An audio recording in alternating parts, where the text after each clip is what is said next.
The boardroom was buzzing with champagne glasses and arrogant laughter. At the center of it, a manager smirked as he mocked a cleaner scrubbing the marble floors. His voice carried, sharp and cruel, while executives chuckled like jackals. To them, she was invisible, just another uniform meant to bow and vanish. But what none of them knew was that within hours, the balance of power would shift violently. And when it did, the man laughing loudest would be the one begging for mercy. Her name was Amara. Every night, she slipped on the same navy blue uniform, the scent of bleach clinging to her skin. The janitorial cart squeaked as she wheeled it down the endless hallways of glass offices. The world inside those walls shimmered with well-tailored suits, silver watches, polished shoes tapping on marble. But when eyes met hers, they glanced past her like she wasn't there. She'd been invisible for years. Cleaning spills no one remembered. Wiping away fingerprints from men who wouldn't even offer a thank you. Yet behind her quiet gaze lived a mind sharper than the glass she polished. A mind they would all regret underestimating. That night, the office was alive with celebration.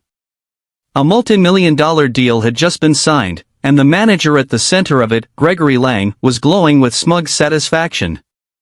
His ego filled the room heavier than the smell of cologne and champagne. Amara bent to scrub a stubborn stain on the marble floor just outside the boardroom.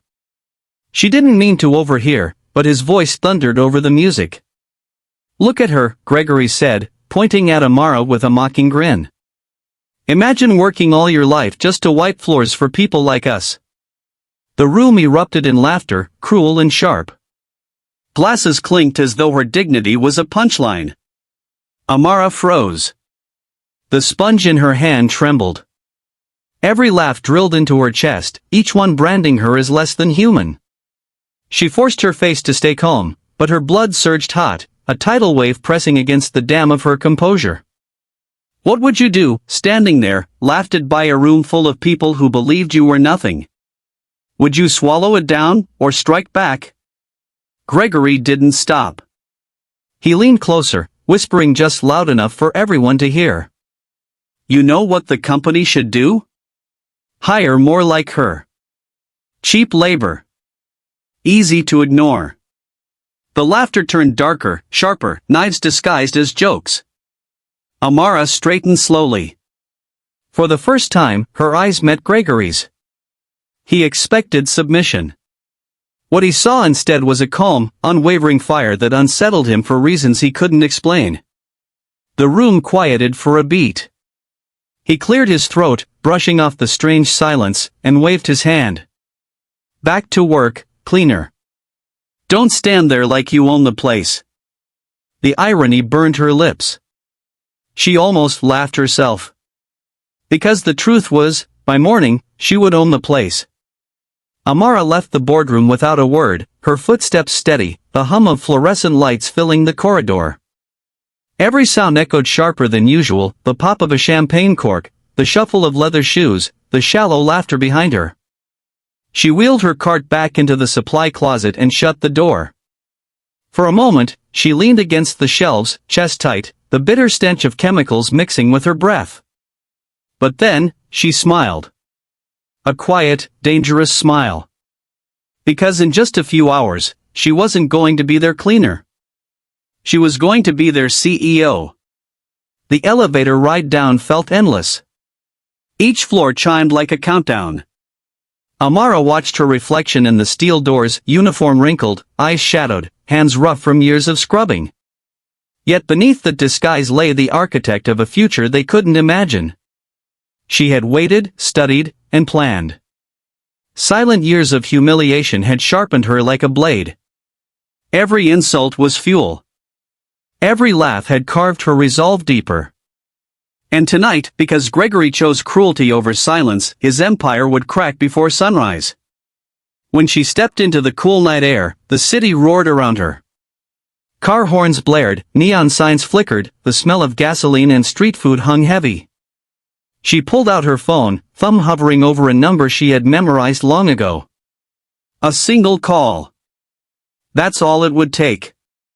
But before she pressed dial, she looked up at the tower she had just left. Glass windows glittered under the night sky like arrogant eyes watching her.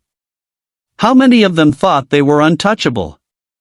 How many treated people like dirt while standing on fragile pedestals? Her lips curved again. Not anymore. She pressed the button. The line clicked. A voice answered. Is it time? Her reply was calm. It's time. Within minutes, engines roared to life across the city. Cars pulled out of shadowy garages, headlights piercing the night. Board members. Lawyers. Advisors. All allies Amara had carefully placed over the years, each one waiting for her signal. The clock was ticking. Gregory Lang didn't know it yet, but the deal he had just celebrated was already collapsing beneath him. And when the sun rose, the man who laughed at a cleaner would find himself begging that same woman for mercy. The morning sun blazed against the skyscraper's mirrored windows, throwing shards of light across the city. Inside, the atmosphere was tense. Gregory Lang strutted into the boardroom with his usual swagger, nursing a hangover from last night's celebration. His tie was loose, his laugh louder than ever, as though the cruelty he'd spat hours before had already evaporated into nothing. But the air felt different, quieter. Heavy. Executives sat stiffly around the table, their eyes not on him, but on the empty chair at the head of the table. The one that should have been his. What's going on? Gregory barked, his voice cracking the silence. No answer came, just the shuffle of papers, the nervous clink of a coffee cup on porcelain. Then the doors opened. Amara walked in. Not in her navy blue uniform. Not pushing a squeaky cart. Today, she wore a tailored black suit that hugged her with sharp lines, her heels striking the marble with authority. Every step echoed like a gavel slamming down, final and unshakable. The room froze. Jaws slackened. Pen stilled mid-scribble. Gregory's smirk faltered. What the hell is this? Amara didn't answer him. Not yet. She took her seat, his seat, at the head of the table. Her hands slid over the polished wood, steady, deliberate. She leaned back, her gaze sweeping the room with the quiet power of someone who had always belonged here. Let's begin, she said simply. Gregory staggered forward, face red, sweat purling at his hairline. This is some kind of joke. Security. No one moved. One of the board members cleared his throat. Gregory, you should sit down. Sit down? In my chair? While he jabbed a finger at Amara, words trembling with fury. She's the janitor. The cleaner. Amara finally looked at him. Her voice was calm, razor-sharp. Last night, you were celebrating a deal worth $5.2 billion. What you didn't realize was that deal depended on me. Laughter rippled nervously through the room, not mockery, but shock. Gregory's chest heaved. What the hell are you talking about? He snapped. Amara leaned forward, eyes locked on his. I was the silent investor behind your company. The one you never bothered to research. While you were mocking me, I was finalizing contracts that handed me controlling shares of this empire. The words hit like thunder. Chairs squeaked as executives turned, whispers cascading across the room. Gregory's face drained of color. That's impossible, he stammered. She didn't blink. Check the papers. By dawn, your title was gone. This company is mine now. Gregory lunged for the stack of documents spread across the table. His hands shook as he flipped page after page, his eyes darting wildly. Each signature was there. Each legal stamp. The truth was undeniable, searing through his arrogance like fire through dry wood. The silence was brutal. Everyone in the room was waiting, watching him unravel. No, his voice broke. You can't do this. You're nothing. You're a... Careful, Amara cut in, her tone low, lethal. The last time you finished that sentence, it cost you $5.2 billion. Want to see what happens if you try again? Gasps rippled around the table. Gregory froze, chest heaving, words swallowed by the sharp edge of her warning. For the first time, the predator looked like prey. Amara turned to the board. Effective immediately, the international merger Gregory signed last night is cancelled. Every agreement tied to his reckless leadership will be reviewed and terminated if it endangers the company's integrity. The executives erupted in whispers. Billions lost in minutes. Deals torn apart. The scale of her move was staggering. Gregory collapsed into a chair, his hands clutching his head. You'll destroy us all. Amara's gaze cut to him. No, Gregory. You almost destroyed us. I'm here to rebuild what you broke. The news spread like wildfire. Headlines screamed across screens. Cleaner becomes CEO, cancels $5.2 billion deal overnight. Reporters swarmed the building. Cameras flashed. Stockholders scrambled to understand how a woman once invisible in hallways had risen to power in a single morning.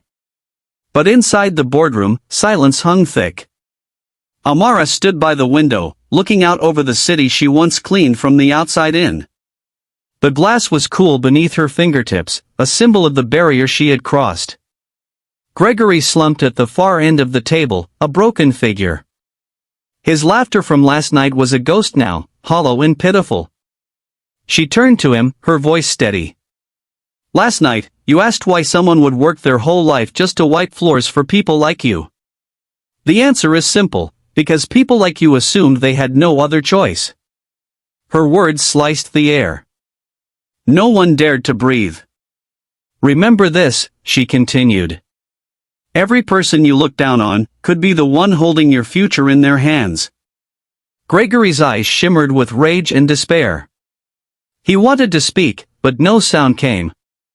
Amara stepped closer, lowering her voice so only he could hear.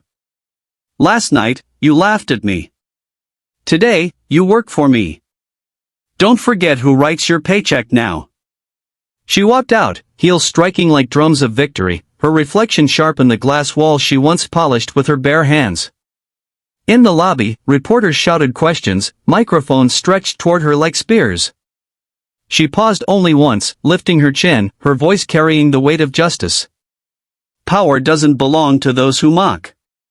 It belongs to those who endure, who rise, and who never forget the value of respect.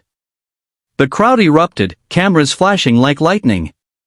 And somewhere above, in a boardroom heavy with silence, a man who once laughed at a cleaner sat in the ruins of his arrogance.